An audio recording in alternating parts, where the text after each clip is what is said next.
My dear viewers, welcome to the second episode podcast Edu Vision at the Grounds Chamber Vision Academy, Maharajganj. ये हमारा second episode है। हम सभी आज vision academy की बात करने जा रहे हैं। उन बच्चों की बात करने जा रहे हैं जिन बच्चों की आंखों में ख्वाब हैं। उस ख्वाब की ताबीर को पाने के लिए उनके हृदय के अंदर जज्बा है, जुनून है, ऊर्जा है, और वह ऊर्जा जब उत्सर्जित होती है तो समाज को एक नया आकार, समाज को एक नई दिशा, समाज के लिए एक नई दिशा का आयाम तैयार करती है। तो रामधारी सिंह दिनकर जी की कुछ पंक्तियां जिससे मैं ये पॉडकास्ट प्रारंभ करूंगा। वो लिखते हैं, मर्त्य मानव के विजय का तुर्य हूं मैं, मर्त्य मानव के विजय का तुर्य हूं मैं, उर्वशी अपने समय का सूर्य हूं मैं, अंधतम के भाल पर पावक जलाता हूं और सिंह से बाहें मिलाकर खेल जाता हूं। ये बच्चे जो अपने आप में छोटे सिंह हैं, जो अपने आप में छोटे चीते की समान स्फूर्ति रखने वाले बच्चे हैं, ये बच्चे जो विजन एकेडमी से निकलकर एक नया मुकाम जब हासिल करेंगे तो समाज को एक अपनी पहचान देंगे। ये बच्चे जो अपने माँ बाप के सर को ऊंचा करने वाले बच्चे हैं, ये बच्चे जो सिर्फ क्लास में अच्छे ग्रेड्स, अच्छे रैंक नहीं पाते, बल्कि इनका जो ओवरऑल पर्सोना है, जो एक हॉलिस्टिक डेवलपमेंट की विजन एकेडमी बात करता है, ये बच्चे वो बच्चे हैं जिनके अंदर का जो हॉलिस्टिक डेवलपमेंट है इतना खुरदुरा हो चुका है, इतना वो ब्रिलियंट हो चुका है, इतने उसकी ब्राइटनेस बढ़ चुकी है कि पूरे विजन एकेडमी को ज्वाजल्यमान कर रही है। हमारे साथ इस पॉडकास्ट के सेकेंड एपिसोड में हमारी कुछ बिटिया बैठी हुई हैं, हमारा एक बच्चा भी बैठा हुआ है। सबसे पहले इन सबों के नाम के साथ इनको मुखातिब करते हैं आप सभी व्यूअर्स के बीच। ये विजन एकेडमी के नौनिहाल बच्चे हैं। काजल गुप्ता क्लास 7th की हमारी बिटिया है, एस पटेल क्लास 7th की हमारी बिटिया है, और प्रतीक पटेल क्लास 6 का बच्चा है। जो ये बच्चे आप देख रहे हैं, आप ध्यान से देखें, आप दिल पे हाथ रख के देखें और बड़े सम्मान की दृष्टि के साथ इन बच्चों को देखें, क्योंकि ये वही बच्चे हैं जो आने वाले भविष्य के मास्टर ब्लास्टर सचिन तेंदुलकर हैं, जो आने वाले भविष्य के एपीजे अब्दुल कलाम साहब हैं, जो मिसाइल लॉन्च करेंगे, बनाएंगे, रॉकेट लॉन्चर पे काम करेंगे। ये वही बच्चे हैं जो आपके ज़िले में एक दिन डिस्ट्रिक्ट कलेक्टर बन करके, एक दिन सेक्रेटेरिएट में बैठेंगे, सेक्रेटरी बन करके। ये वो बच्चे हैं जो अपने जुनून से, अपने जज्बे से, अपने सत्कार से, आचार विचार व्यवहार से एक नए इतिहास, एक नए आयाम को गढ़ेंगे। ये वही विजन एकेडमी के बच्चे हैं। तो सबसे पहला जो क्वेश्चन इस एपिसोड का है उससे हम लोग प्रारंभ करते हैं। तो सबसे पहला क्वेश्चन हमारा, she has goodness, she has kind of golden heart, she does not only secure a rank in the class particularly, but she also does a very hard work in the cooperation to bring some changes in her class. So she is a kind of a responsible kind of, the student who are having the holistic development at Vision Academy. So she is one of them. ये उन बच्चों में शुमार है जिसके ranks अच्छे आते हैं, जिसके होमवर्क्स ऑन टाइम होते हैं, जिसका एक अपना ऑरा है। जब आप कोई एक सपना देखते हो बेटा, when you set your dream, your goal, your aim, कि हमें ऐसा बनना है, तो सपने देखने के साथ साथ, गोल को सेट करने के साथ साथ आप एक अपना आइडियल बनाते हो, एक अपना ऐसा आइडियल बनाते हो कि मेरी आइडियल, मेरे को एथलीट बनना है तो मेरी आइडियल पीटी उषा है। मुझे अच्छा क्रिकेटर बनना है तो मेरा आइडियल विराट कोहली है। मुझे अच्छा साइंटिस्ट बनना है तो मेरा आइडियल होमी जहांगीर भाभा है ना। तो एक आपके अंदर जो ऊर्जा है वो ख्वाब तो दिखाती है, सपने दिखाती है, सुनहरे सपने जिनमें पंख लगा करके आप उड़ते हैं आसमान की ऊंचाइयों पर। तो उन ख्वाब के साथ साथ आपका एक अपना आइडियल होता है जिसके जैसा आप बनना चाहते हैं। तो सबसे पहले you have to introduce your aim, your target, your goal in the life, what you want to be in your future and who is your ideal particularly. First of all, my name is Ash Patel from class 7 and I want to become a sub-inspector because my aunt daughter is also a sub-inspector. When my mother says कि अगर एक sub-inspector जैसा काश तुम भी बन पाती, तो मैंने उसी टाइम अपने दिमाग में सोच लिया कि मुझे सब-इंस्पेक्टर बनना है और अब से ही मैं ट्रेनिंग में लग चुकी हूँ, डेली 100 मीटर रेस वगैरह वगैरह करती रहती हूँ। और आपका आइडियल कौन है? आपकी दीदी हैं? Yes sir. तो आप अपने दीदी के जैसा बनना चाहती हैं। आपकी दीदी सब इंस्पेक्टर हैं, तो ये बिटिया कह रही है कि हम अपने दीदी से सीखते हैं, उनके रूटीन को, उनके हौसले से सीख मिलती है और उनके जैसा हम बनना चाहते हैं। Another question, the second question goes to Pratik Patel, class 6। मैं प्रतीक से ये पूछना चाहता हूँ कि जब आप विजन एकेडमी में पढ़ते हैं, एक कॉन्वेंट स्कूल में पढ़ते हैं, आपके माँ बाप की एक आशा, एक उम्मीद लगी हुई होती है, वो कयास लगाते हैं कि प्रतीक का दाखिला, प्रतीक का एडमिशन मैंने एक कॉन्वेंट स्कूल में कराया है, एक बड़े स्कूल में कराया है। प्रतीक जो मेरा बेटा है वो जीवन में अच्छा काम करने के साथ साथ वो अंग्रेजी भाषा में संवाद करेगा। He'll speak someday, in English. Yes. Because my son is admitted in an English medium school. तो ये पहली जो ये मैं आपसे ये जानना चाहता हूँ कि आपके पेरेंट्स की एक्सपेक्टेशन आपको लेके वो किस तरीके की आशाओं और उम्मीदों की जो पोटली है वो आपके कंधे पर टिका चुके हैं कि मेरा बेटा ऐसा करेगा, ऐसा बनेगा, ये इसके अंदर कैरेक्टरिस्टिक्स होना चाहिए, ऐसा बिहेवियर होना चाहिए। तो आपके माँ बाप की उम्मीद आपसे कितनी है, क्या है? सर मेरे माँ बाप से मेरी बहुत उम्मीद है मुझसे, क्योंकि उन्हें लगता है कि मैं आगे चल के बहुत बड़ा आदमी बनूंगा और मेरा बिहेवियर भी अच्छा है। तो माँ बाप को क्या लगता है कि आप क्या बनेंगे अपने जीवन में? What do you want to be in your future? Sir I want to become a doctor. You want to become a doctor. Who is your ideal? Sir my ideal is a doctor K Agarwal.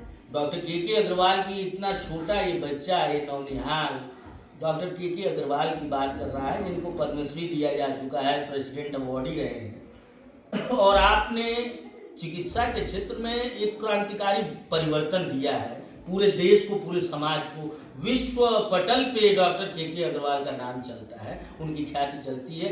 आदरणीय के अग्रवाल जी हमारे बीच नहीं रहे, वो स्वर्गीय हैं आज, लेकिन आज हम इस पॉडकास्ट के माध्यम से उनको भी अपनी श्रद्धांजलि अर्पित करते हैं। ये बच्चा कितने खूबसूरत ख्वाब को सजा करके उसकी माला को उसको अपने गले में पहना हुआ बच्चा है, जो खूबसूरत ख्वाब देखने के साथ साथ डॉक्टर बनना ये चाहता है। इस सपने के साथ साथ इसका जो आइडियल है वो सोचें कितना बड़ा शख्स है चिकित्सा के क्षेत्र में। इससे ये साफ पता चलता है, इससे ये कयास लगाई जा सकती है कि अगर आपका आइडियल बहुत बड़ा आदमी है, एक ऐसा आदमी जिसने चिकित्सकीय क्रांतिकारी परिवर्तन का उसको उद्वेलक कहा जाता है, प्रणेता कहा जाता है, तो इतना बड़ा आइडियल रखना सपने के साथ ये विजन एकेडमी का बच्चा कर सकता है। और मुझे लगता है कि अगर आप डॉक्टर के अग्रवाल जैसा या उनका दशांश भी अपने जीवन में बनते हैं, 10वां हिस्सा, तो आप महाराजगंज का नाम तो रोशन करेंगे ही।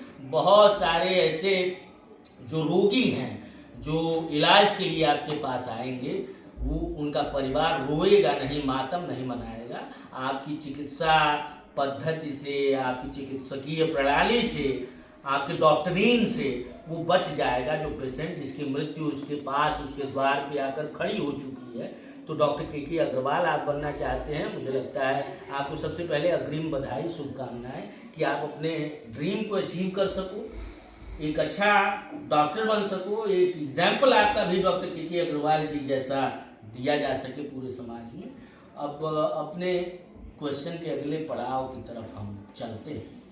अपने व्यूअर्स को बता देना चाहते हैं कि ये जो पॉडकास्ट है ये कोई प्रमोशनल कंटेंट नहीं है, या हम अपनी बातें इसलिए आपसे साझा करना चाहते हैं कि जो भी बच्चे हमारे विजन एकेडमी के बच्चे हैं, जो बच्चे हमारे सोशल मीडिया से जुड़े हुए बच्चे हैं, वो बच्चे जब व्यूज़ पे आते हैं, जब वो वीडियोस देखते हैं, पॉडकास्ट देखते हैं, तो उनको एक नई ऊर्जा, एक नई संचेतना, एक नए संजीवनी का बोध होता है और उन्हें लगता है कि ये छोटे छोटे विजन एकेडमी के बच्चे जब इतने बड़े सपने देख सकते हैं, इतना बड़ा आइडियल सेट कर सकते हैं, तो हमें भी करना चाहिए और हम कर सकते हैं। तो बच्चों की प्रेरणा मिलती है, ऐसे पॉडकास्ट की श्रृंखलाओं से समाज में एक नवीन ऊर्जा से भरा हुआ संदेश पहुंचता है और जो लोग भी इसको पॉडकास्ट को देखते हैं वो उत्साहित होते हैं, ऊर्जान्वित होते हैं। तो अपने अगले क्वेश्चन के पड़ाव पे चलते हैं। मेरा जो प्रश्न है वो एस से है। एस जो हमारी बिटिया रानी हैं वो क्लास 7th में पढ़ती हैं। मैंने आपको अपने पूर्व वार्तालाप में भी आपका इंट्रोडक्शन आपको कराया। तो ये ऐसी बच्ची है जो अपने रैंक्स अच्छी लाती है क्लास में और बड़ी सिंसियरिटी के साथ, समर्पण के साथ, डिवोशन के साथ अपनी पढ़ाई को करती है। क्योंकि मुझे जब इसको मैं देखता हूँ मुझे लगता है कि काश ऐसे ही बच्चे पूरे समाज में होते तो आज भारत कहीं और होता। हमसे बहुत बाद चाइना ने आज़ादी पाई थी, लेकिन आप देखें चाइनीज़ इकॉनमी को देखें, आप चाइनीज़ टेक्नोलॉजी को देखें, आज वो कितना आगे है। तो भारत के ये बच्चे जो आज इस पॉडकास्ट में दिखाई दे रहे हैं आपको, ये बच्चे भारत को चाइना से भी ऊपर ले जाएंगे और भारत को एक नया कीर्तिमान देंगे कि भारत भी फख्र से कहेगा कि हमारे वहाँ ऐसे बच्चे होते हैं जो अपनी जान लड़ा देते हैं, अपनी प्राण आहुति कर देते हैं अपने सपने को बरकरार रखने में, बनाने में और राष्ट्र को अपना योगदान देने में। तो मैं एस पटेल से ये क्वेश्चन करता हूँ कि एक अच्छा, देखो बेटा, स्टूडेंट बनने के लिए, अच्छी रैंक लाने के लिए, पढ़ाई करने के लिए, to be an ideal student in the class is a very tough job. तो जब आप एक गोल सेट कर लेते हो, टीचर्स का आपके प्रति एक एक्सपेक्टेशन सेट हो जाता है कि भाई ऐश बड़ी अच्छी लड़की है, ये पढ़ेगी, अपना रैंक सिक्योर करेगी, तो ये जो एक्सपेक्टेशंस हैं इन पे तो अपन बात करेंगे ही करेंगे, लेकिन साथ में to be a kind of good ideal student in the class you must be following a very good time table. तो आपका जो आपकी दैनंदिनी होगी, जो आपने शेड्यूल बनाया होगा कि मुझे इतने बजे ट्यूशन पढ़ना है, इतने बजे अपना गृह कार्य करना, होमवर्क करना है, इतने बजे मैं स्कूल से आती हूँ तो मुझे यहाँ जाना है, मम्मी का हाथ बटाना है किचन में, अपनी कुछ जो डोमेस्टिक रिस्पॉन्सिबिलिटीज़ हैं, घरेलू जो हमारे दायित्व हैं उनका निर्वहन करना है, स्कूल से जो मिला है डांस में पार्टिसिपेट किया, किसी अन्य कल्चरल इवेंट में पार्टिसिपेट किया, उसको करना है। तो एक सही सटीक टाइम टेबल का होना बहुत आवश्यक है एक अच्छा बच्चा बनने के लिए। तो आपका टाइम टेबल क्या है? सर, फर्स्ट ऑफ ऑल मैं जब उठती हूँ तो मतलब पृथ्वी को प्रणाम करती हूँ और उसके बाद से 6 बजे उठने के बाद से मेरा मतलब जो स्कूल का टाइमिंग है वो तो ज़्यादा है, लेकिन पहले मैं जाती हूँ इस वजह से मैजिक 7 बजे आती है। इस वजह से मुझे हर चीज़ को जल्दी और सिस्टमेटिक तरीके से करना ज़रूरी होता है। ब्रश करने के बाद, फ्रेश होने के बाद, आफ्टर सब कुछ करने के बाद जब सब कुछ कंप्लीट हो जाता है तो कुछ टाइम बचता है, उसमें मतलब स्कूल के कुछ प्रोडक्टिव काम करते हैं, जैसे कि कुछ बचा नहीं है, फिर बैग सेट कर देना, डायरी साइन कराना, ये सब। फिर मैजिक में तो कुछ नहीं कर सकते, फिर स्कूल में आने के बाद से हमारे पास जो टाइम बचता है उसमें कुछ प्रोडक्टिव काम करेंगे, जैसे कुछ याद करना हो गया या फिर कुछ होमवर्क नहीं कंप्लीट है उसको करना। फिर स्कूल का जितना भी मतलब बेल्स वगैरह होते हैं उसे पढ़ने के बाद से जब मैं 4 बजे घर पहुँचती हूँ तो उसके बाद फिर 5 से लेकर 6 मेरी कोचिंग रहती है। 1 आवर में मैं रेस्ट करती हूँ, जो मतलब खाना खाना रहता है वो करती हूँ। आफ्टर ऑल मुझे जब 6 बजे छुट्टी मिलती है तो मैं 6:30 तक अपना जैसे घूमने का काम हो गया या फिर दूसरा कोई काम कर लेती हूँ। आफ्टर ऑल जब मुझे 6:30 से जब अपने खुद का टाइम मिलता है, 1 आवर तो कम से कम होमवर्क करने में लगेगा। उसके बाद से जो 8:30 बजते हैं उतने में मैं पूरा लर्न करती हूँ, फिर 9:30 बजे खा के सोती हूँ। बहुत अच्छा ये टाइम टेबल है। ये टाइम टेबल व्यूअर्स को सुनना चाहिए, उससे सीख लेनी चाहिए कि हम कक्षा 6वीं में पढ़ रहे हैं। If we are study in class 6, it does not mean कि हम अपना टाइम टेबल ना बनाएं, हम अपने आप को वेल अरेंज्ड ना रखें, हम अपने एक एक मिनट को कैलकुलेट करते हुए उसको सिस्टमेटिक ऑर्डर में उसका इवैल्यूएशन ना करें कि हमारा एक एक मिनट खर्च कहाँ हो रहा है, किस डायरेक्शन में हो रहा है। तो ये टाइम टेबल सेट करना है, it is very important for a student to be an ideal student in the class and to be a good student in the class and to be a rank holding student in the class। तो मुझे बहुत प्यारा लगा S ने जो अभी बताया है। मतलब इस उम्र में जब आप क्लास 7th में पढ़ते हैं, एस हमारी क्लास 7th की छात्रा हैं, स्टूडेंट हैं, तो आप 7th में जब आप पढ़ते हैं और आप 9:30 तक मतलब लगातार कंटिन्यूस आप स्टडीज़ में ऑक्यूपाइड हैं या घर के घरेलू जो काम आपके आधे घंटे के हैं वो आप करते हो, मतलब हर जगह आपकी निगाहें हैं, आपका समय है, आपकी चेतनाएं।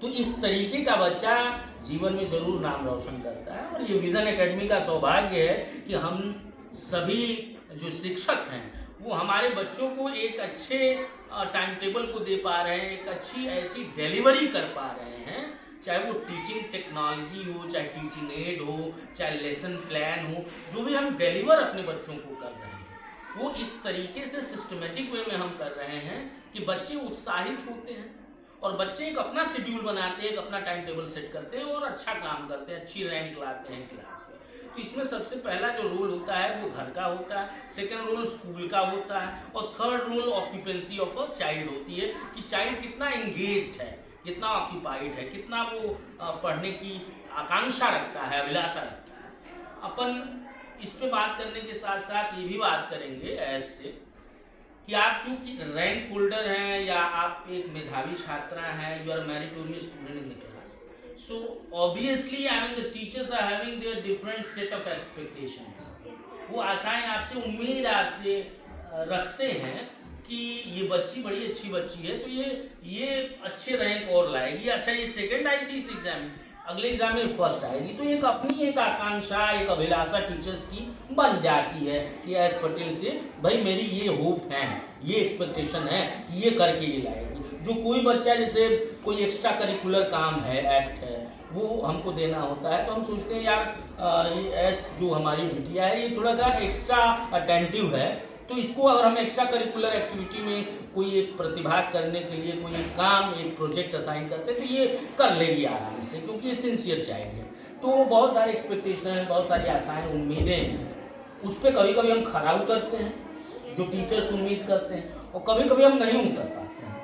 अगले दिन आकर के डांट लगाई जाती है कि टीचर्स कहते हैं कि तुमने ये काम किया, मैंने दिया था, तो हमको ये कहना पड़ता है नहीं सर, वी वर ऑक्यूपाइड और हमारी ऑक्यूपेंसी इतनी ज़्यादा थी कि हम ये काम नहीं कर पाए।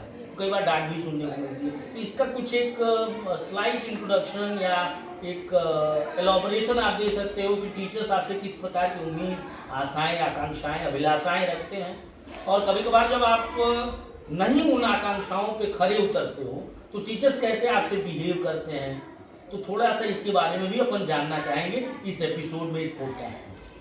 यस सर, अगर मतलब एक चीज़ मतलब टीचर ने दे दिया होमवर्क और ज़्यादा होमवर्क मिला है तो नहीं करने के बाद अगले दिन जब हम लोग स्कूल में जाते हैं, टीचर का बेल आता है, बेल बजती, हमें भी डर लगता है कि मतलब हमने होमवर्क नहीं किया है, टीचर क्या करेंगे।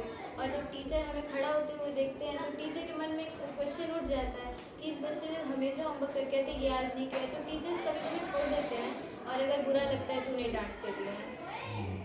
यानी कि आकांक्षाओं की पूरी जो उसका भार है, बक्सा है एक आकांक्षाओं का टीचर्स के मन में, वो मतलब अच्छे बच्चों के सर पे लाद दिया जाता है, ये कहने का मतलब है। लेकिन वो आपके लिए होता है और आपको आगे ले जाने के लिए होता है, आपको अच्छा बनाने के लिए होता है, आपको आपके ड्रीम तक पहुंचाने के लिए होता है। टीचर की जो उम्मीदें हैं, आशाएं, अगर हम आपसे आशाएं नहीं करेंगे, ऐसे बच्चों से उम्मीदें हम नहीं करेंगे जो बच्चे वाकई में अपना नाम रोशन कर सकते हैं, एक बड़ा मुकाम बना सकते हैं, एक बड़े पद पे जा सकते हैं, तो अगर उनसे उम्मीद ना किया जाए तो किससे किया जाए।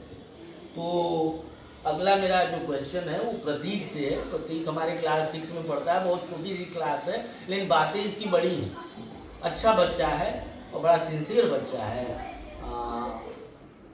मनोवैज्ञानिक दृष्टिकोण से देखा जाए तो इसके मन को जब मैं पढ़ता हूँ तो मुझे लगता है कि 10-12 साल बाद जब मैं बूढ़ा हो जाऊँगा तो इससे मिलूँगा तो वही प्रतीक पटेल मिलेगा जो आज ये प्रतीक है, क्योंकि इसके मन में वही होता है जो इसकी जुबान पे होता है, और जो इसकी जुबान पे होता है वही इसके कार्य में भी परावर्तित होता है, प्रतिपादित होता है। ऐसा नहीं कि हमने कहे बहुत कुछ दिया, किया कुछ नहीं।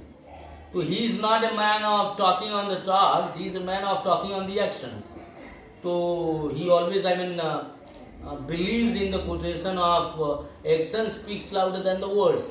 हमेशा शब्दों से ऊंची आवाज़ आपके एक्शंस की, आपके परफॉर्मेंस की, आपके क्रियाकलाप की होती है जब आप करके दिखाते हो। कहने में तो बहुत बातें कही जा सकती हैं लेकिन करना बड़ा मुश्किल होता है। तो जब बच्चे करने लगते हैं तो बड़ी उम्मीदें, आकांक्षाएं हमारी जागृत होने लगती हैं। तो प्रतीक से एक हम क्वेश्चन करना चाहेंगे कि जब आप विजन एकेडमी में आपका एडमिशन हुआ था तो कुछ आप उसका वृत्तांत बताएं कि क्या सोच करके आपके पिताजी ने या चाचू ने या किसी ने आपका एडमिशन कराया यहाँ, और जब आप एडमिशन आपका हुआ तो किस क्लास में हुआ, और जिस क्लास में हुआ तो क्या आप शुरू से प्रतीक पटेल ऐसे ही था, तेज था, तर्रार था, गुर्राने वाला था, या मतलब रैंक होल्डर था, कॉपीज कंप्लीट करने वाला था, होमवर्क अप टू डेटेड रहने वाला बच्चा था? शुरू से आप ऐसे थे जब से आपका एडमिशन हुआ, या आपने धीरे धीरे विजन एकेडमी के जो टीचर्स हैं उन्होंने आपके अंदर प्रेरणा जगाई, उन्होंने आपको इंस्पायर किया अपनी बातों से, अपने विचारों से, अपने पढ़ाने की शैली से, तो आपके अंदर एक अमूलचूल परिवर्तन आया और आपने अच्छे बनने की कोशिश की, और वो अच्छे बनने की जो चेन है, जो श्रृंखला है, वो आगे बढ़ती रही। आप अच्छे से और अच्छा बन सके। जैसे होता है ना, ये 3 ऑर्डर्स हम पढ़ते हैं एडजेक्टिव्स में, गुड, बेटर, बेस्ट। तो जब हमारे टीचर्स ने आपको इंस्पायर किया तो आप गुड बने, फिर आप बेटर बने, आज आप बेस्ट की पोजीशन में हैं। तो कुछ आप बताएं कि इस क्लास में सर मेरा विजन एकेडमी में एडमिशन हुआ, मैं ऐसा था, फिर धीरे धीरे ऐसा हुआ, या जो भी आपका एक वृत्तांत है, आपने जो चीज़ें फेस की है। तो we just would like to hear that, कि हम भी ये जान सके कि प्रतीक पहले से ही ऐसा था या धीरे धीरे इसमें परिवर्तन आया। नो सर, मैं पहले ऐसा नहीं था। पहले भी मैं अच्छा था लेकिन मेरा पहले रैंक नहीं आता था। रैंक पहले मैं जो मेरी क्लास के जो टॉपर्स हैं उनसे मैं इंस्पायर हो गई, फिर मैं और मेहनत किया, और मेहनत करते करते सर मैं आज रैंक होल्डर हो गया। तो आपकी रैंक क्या है क्लास में? Sir second rank. Second rank, आप सेकंड पोजीशन पे हो। फर्स्ट रैंक किसकी है? कुमारी आराध्या की। कुमारी आराध्या की। इस बार क्या मन है आपका? सर फर्स्ट आने का। फर्स्ट आने का मन है। तो ये बच्चों का जुनून है, क्योंकि J.S. मिल यूरोप के बहुत बड़े दार्शनिक, एक फिलासफर थे। वो अपनी किताब में लिखते हैं कि बच्चे बच्चे से सीखते हैं। I mean the children who are the good better teacher than the teachers. तो बच्चे जो होते हैं ना, वो बच्चों से ज़्यादा सीखते हैं। अगर एक शिक्षक बहुत अच्छे से सिखाने की कोशिश करेगा कि बेटा तुम्हारा रैंक नहीं आता, तुम अभी न्यूली एडमिटेड हो, तुमको रैंक लाना चाहिए, तो वो थोड़ा इफेक्टिव तो होगा। लेकिन जब उसका बैचमेट, उसका क्लासमेट आता है, वो अपनी रैंक दिखाता है और एक होड़ सी मच जाती है, कंपटीशन का एनवायरनमेंट क्रिएट होने लगता है, प्रतिस्पर्धा में आ जाते हैं, जान लड़ा देते हैं कि कुमारी आराध्या फर्स्ट रैंकर है, मेरे को फर्स्ट आना है। या रैंकर से जब हम इंस्पायर होते हैं, प्रेरित होते हैं, सीखते हैं, तो हमारे मन के विचार बदल जाते हैं। वो हमेशा हमें ये पुश करते रहते हैं, आगे बढ़ाते रहते हैं कि प्रतीक तुमको आज सेकंड रैंक लानी है तो लानी है इस एग्जाम में। अगले एग्जाम में फर्स्ट रैंक जो कुमारी आराध्या है उसको पीछे करके अपन को फर्स्ट रैंक लाना है। तो ये कंपटीशन का माहौल है विजन एकेडमी में। और विजन एकेडमी एक ऐसा स्कूल है जो अपने वहाँ एक ऐसी श्रृंखला तैयार करता है बच्चों की, जो बच्चों से सीख कर तैयार होते हैं। अपने वहाँ ऐसे भी बच्चे हैं जो बेहद खुशमिजाज होने के साथ साथ बेहद इंटेलेक्चुअल हैं, इल्मी हैं। उनके अंदर का जो इल्म है, जो उनके अंदर की सलाहियत है, जो उनके अंदर की इंटेलेक्चुअल प्रॉपर्टीज़ हैं, वो another student who are sitting in the class उनको इंस्पायर करती हैं, उनको प्रेरित करती हैं। तो ये जो कंपटीशन का दौर है, आज समझ में आया प्रतीक की जुबानी। बात करते हैं अगले क्वेश्चन के साथ अपनी बच्ची से एस पटेल जो कि क्लास 7th में पढ़ती हैं, आपसे हम ये जानना चाहते हैं बेटा कि जब आपका एडमिशन हुआ तो जनरली क्या होता है कि जब हम न्यूली किसी स्कूल में एडमिटेड होते हैं तो उसके वातावरण से, उसके पर्यावरण से, उसके एनवायरनमेंट से, उसके कल्चर से, उसके क्लास के तौर तरीके से, टीचर्स कैसा पढ़ा रहे हैं, कैसे टीचर हैं, नए नए स्कूल में नए नए क्लास में गए, नए टीचर से मिल, नए बच्चों के साथ मिल रहे हैं, फ्रेंड्स बना रहे हैं, तो एक दो तरीके से ये चीज़ें ऑब्जर्व की जाती हैं। एक तो आप अपने आप को एडजस्ट नहीं महसूस कर पाते हो कि नए बच्चे हैं, ये कैसे बच्चे हैं, इनका बिहेवियर मेरे बिहेवियर से अलग है, ये टीचर पढ़ा रहा है मुझे समझ में नहीं आ रहा, या ऐसा है। तो आप अपने आप को, एक तो ये ऑब्जर्वेशन होता है कि बिल्कुल आप अपने आप को एडजस्ट नहीं कर पाते, और दूसरा एक ऑब्जर्वेशन ये आता है कि आप एक ऐसे स्कूल को चयन करते हो, एक ऐसे स्कूल में जाते हो पढ़ने के लिए, एडमिशन जहाँ आपका हुआ है वो ऐसा फेवरेबल आपको एनवायरनमेंट देता है, एक ऐसी मतलब इंटेलेक्चुअल आपको पोजीशनिंग देता है जो आपको प्रेरित करती हैं, जो आपको इंगेज करती हैं, जो आपको ऑक्यूपाई करती हैं, जो आपको फ्रेंड्स ईजियर वे में बनाने की आसानी देती हैं, जो टीचर्स आपको पढ़ा रहे हैं वो इतने अच्छे हैं, इतने काबिल हैं कि उनके लेसन्स आप तुरंत समझ ले रहे हो। तो एक दूसरा ऑब्जर्वेशन ये आता है कि आप बिल्कुल एडजस्ट हो। आपको कभी कभी तो ये फील होता है कि पुराने जिस स्कूल से मैं आया था उससे मेरे को यहाँ ज़्यादा अच्छा लगा। तो दो ऑब्जर्वेशन होते हैं, एक तो बच्चा का पहला ऑब्जर्वेशन होता है कि भाई वो एडजस्ट नहीं कर पाता, धीरे धीरे धीरे धीरे एडजस्ट करता है, और या तो वो स्कूल से 1 साल पढ़ के निकल जाता है, और दूसरा ऑब्जर्वेशन ये आता है कि स्कूल ही इतना अच्छा हमारा वो है, हमने इतने अच्छे फ्रेंड्स बना लिए, इतने अच्छे बच्चे मेरी क्लास के हैं, टीचर्स इतना अच्छा पढ़ाते, इतना गहरा पढ़ाते हैं कि तुरंत वो लेसन, वो फॉर्मूला इन द मैथ्स, वो सॉल्यूशन इन केमिस्ट्री, फिजिक्स और बायोलॉजी और साइंस हमको इतने अच्छे से सर समझाते हैं कि बड़ी अच्छे तरीके से समझ में आ जाता है, दिमाग में ऐसे ही चट से बैठ जाता है। तो ये दूसरा ऑब्जर्वेशन है। आपका ऑब्जर्वेशन कैसा है जब आपने विजन एकेडमी में एडमिशन लिया? सिंस 8 ईयर्स से मैं यहाँ पे पढ़ रही हूँ, और जब मैं 3.5 साल की थी तब यूकेजी में यहाँ पे एडमिशन हुआ था मेरा। और एलकेजी आपने कहाँ पढ़ा? सर एलकेजी में लाइक थी, मतलब 3 ईयर्स की थी, तो मेरा दिमाग ज़्यादा तेज था। अब डायरेक्ट से यूकेजी से आप पढ़े, तो जब घर के माहौल से उठ करके छोटी सी बच्ची एक नए माहौल में आती है, स्कूल में आती है, फिर धीरे धीरे धीरे धीरे 8 साल की यात्रा आप कंप्लीट करते हो। It's a very long journey, it's a long tenure. तो उसमें आपका एक्सपीरियंस कैसा है विजन एकेडमी के साथ? आपने कैसे एडजस्टमेंट किया?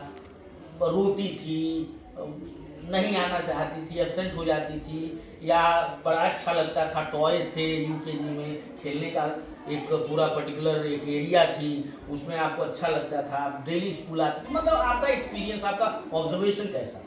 सर जब मैं 3 साल की थी तो पहले फर्स्ट डे जब मैं स्कूल आई थी तो मुझे अच्छा लगा था, लेकिन सेकेंड डे पता नहीं क्यों ऐसा हुआ कि नहीं जाती स्कूल। तो मैं मम्मा से कही, मम्मी कही कि नहीं स्कूल जाना ज़रूरी है। तो फिर जब मैं रेगुलरली आने लगी तो मुझे चीज़ें समझ में आने लगी और एडजस्ट भी हो गए। अभी जब कोविड-19 के बाद नए नए टीचर्स से मिले, उन्होंने भी बहुत ज़्यादा ध्यान दिया, तो मुझे बहुत अच्छा लगा ये स्कूल, और मैं चाहती नहीं अब चेंज करूँ इस स्कूल को, पूरा पढ़ के ही जाना है यहाँ से। तो ये एस पटेल के अपने ऑब्जर्वेशन है, एक्सपीरियंस हैं। माय डियर व्यूअर्स, मैं आपसे सिर्फ इतना कहूँगा कि 1-2 साल अगर हम कोई अपना पेट पालते हैं, वो डॉगी हो, कैट हो, या हम लोगों के घर तो गाय पाली जाती है, तो हम जब एक कोई पेट रख लेते हैं, 1-2 साल हमारे जहन से वो जुड़ जाता है, तो उससे प्यार हो जाता है, प्रेम हो जाता है, स्नेह हो जाता है, लगता है कि उसको भाई खाना पिलाना देना समय से हो जाए। तो जब आप 8 साल किसी स्कूल में होते हो, एक लंबी जर्नी तय करते हो, 8 साल के आपके फ्रेंड्स होते हैं, टीचर्स होते हैं, स्कूल होता है, एक ऐसा एनवायरनमेंट जिसमें आप 8 साल गुजारे हो, तो एक अलग सा लगाव, एक अलग सा स्नेह, एक अलग सी ऊर्जा आपको महसूस होती है उस जगह पे, और मन नहीं करता यार इसको छोड़ के जाना है। तो वो चीज़ें, वो फील्स, वो इमोशंस, एस पटेल जो कि कक्षा 6 की बच्ची है, क्लास 6 की बच्ची है, वो इमोशंस इसके अंदर दिखाई दिए।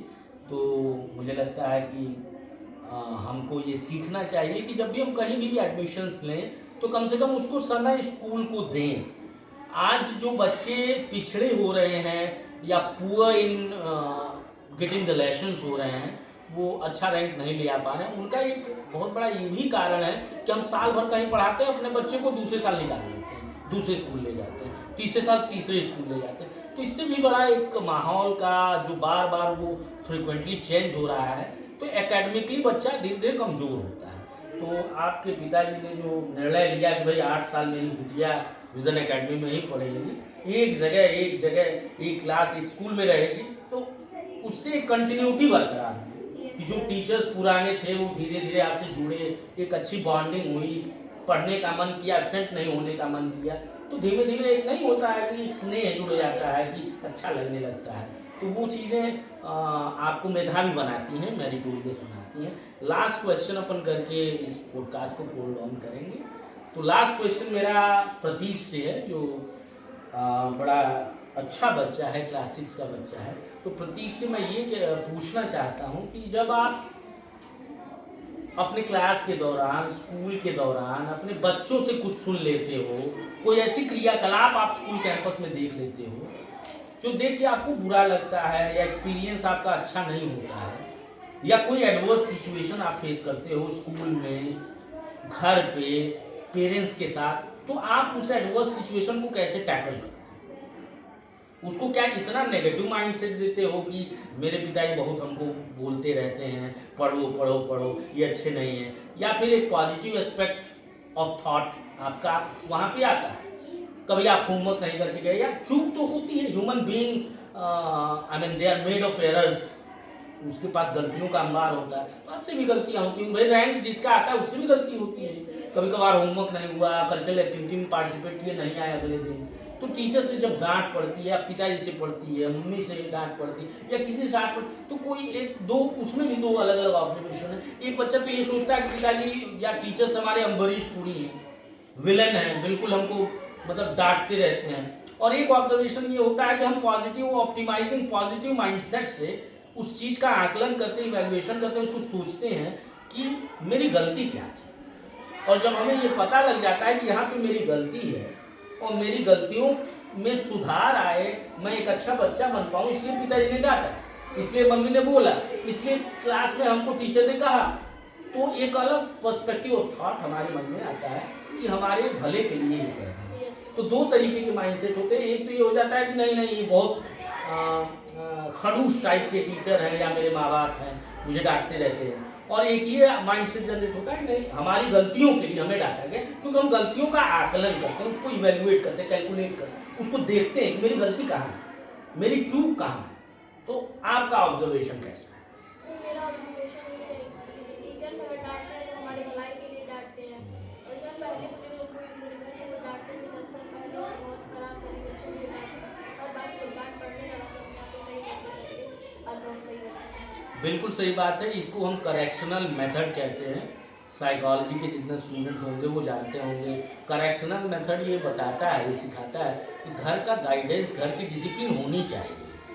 जिसके वहाँ डांट नहीं है, फटकारे नहीं हैं, जिसके वहाँ दबाव नहीं है, जिसके घर में अनुशासन नहीं है, जिसके विद्यालय में अनुशासन नहीं है, जिसके विद्यालय के टीचर्स छोड़ देते, कोई बात नहीं तुम कल नहीं आए, हम एप्लीकेशन नहीं तुमसे लेंगे, हमने पूछा भी नहीं तुम क्यों कल नहीं आए। तो ऐसे विद्यालय में जब बच्चे पढ़ते हैं, या घर का माहौल ऐसा होता है कि घर में माँ बाप बिल्कुल उनसे नहीं पूछते हैं कि बेटा डायरी में आज होमवर्क क्या मिला। बच्चों से माँ बाप का 5 मिनट, ज़्यादा नहीं, 5 मिनट संवाद करना अत्यंत आवश्यक है कि बच्चे से स्लाइटली एक इंट्रोडक्टरी पार्ट को पूछ लें कि बेटा तुम स्कूल गई थी या गए थे, तुमने क्या सीखा, तुमको क्या होमवर्क मिला, तुमने किया कि नहीं किया, ट्यूशन पढ़ रहे हो तो कहाँ जा रहे हो, कैसे पढ़ रहे हो, क्या क्या वहाँ से होमवर्क मिला। तो एक बार 5 मिनट खर्च करके पेरेंट्स को पूछना चाहिए। तो जो प्रतीक ने कहा कि मुझे पहले डांटते नहीं थे, छोटा बच्चा घर में लाडला होता है तो नहीं डांटा जाता होगा इनको, लेकिन धीमे धीमे जब डांट की बौछार, उसकी बारिश हमारे शरीर को छूने लगी, पिताजी डांटने लगे, मम्मी डांटने, हम धीरे धीरे एक बड़े बच्चे बनने लगे, यूकेजी से मतलब फर्स्ट में गए, सेकंड में गए, थर्ड में गए, तो जैसे जैसे हाइट बढ़ती है, दिमाग बढ़ता है, तो थोड़ा प्रेशर भी घर वालों का बढ़ता है, टीचर्स की भी अपनी एक्सपेक्टेशन बढ़ती है, उसको डांट लगाते हैं। तो जैसा बच्चे ने कहा, बहुत खूबसूरत तरीके से इसने कहा बेटे ने, कि एक करेक्शनल मेथड होता है। जब तक हम किसी भी स्टूडेंट को, किसी भी व्यक्ति को करेक्ट नहीं करेंगे, तो वो दो तरीके के ऑब्जर्वेशन उसके अंदर आएंगे। एक तो करेक्ट करेंगे तो वो हमसे नफरत करने लगेगा, एक तो करेक्ट करेंगे अगर उसके पास पॉजिटिव माइंडसेट है तो ये समझेगा कि मेरी चूक कहाँ है, मुझे क्यों करेक्ट किया जा रहा है, वो किस बात के लिए करेक्ट किया जा रहा है, तो वो अगले बार से उस बात को दोहराएगा नहीं, उस गलती की पुनरावृत्ति नहीं करेगा और उससे सीख लेगा कि यहाँ पे मुझे करेक्ट किया गया था, डांटा गया था। तो डांट जो होती है माँ बाप की या टीचर्स की जो होती है, वो एक रिवार्ड है, एक रिवार्ड है, एक पुरस्कार है बेटा। तो वो हमेशा वो जो पुरस्कार वो लेते रहना चाहिए और पॉजिटिव माइंडसेट के साथ, और वो डांट दोबारा रिपीट नहीं होनी चाहिए बेटा। आप दूसरी गलती के लिए डांट खाओ लेकिन सेम गलती ना करो, उस डांट से सीख लो, अपनी गलती सुधार लो। तो इन्हीं सब बातों के साथ आज का पॉडकास्ट यहीं हम समाप्त करते हैं। आप सबको धन्यवाद सुनने के लिए, देखने के लिए, और विजन एकेडमी कैसा कार्य कर रहा है, उसके एकेडमिक बिहेवियर कैसे हैं, वहाँ के बच्चे कितने मेधावी हैं, और विजन एकेडमी के बच्चे जब दहाड़ लगाते हैं, जब वो हुंकार भरते हैं, तो कैसे दिखाई देते हैं, सिंह के जैसे दिखाई देते हैं। मैंने स्टार्टिंग में कहा था, मर्त्यमानों की विजय का तुर्य हूँ मैं, उर्वशी अपने समय का सूर्य हूँ मैं। तो ये विजन एकेडमी के बच्चे जो अपने समय के सूर्य हैं और सूर्य रहेंगे, ये मेरा अपना दावा है, क्योंकि इनका बिहेवियर जब मैं देखता हूँ, इनका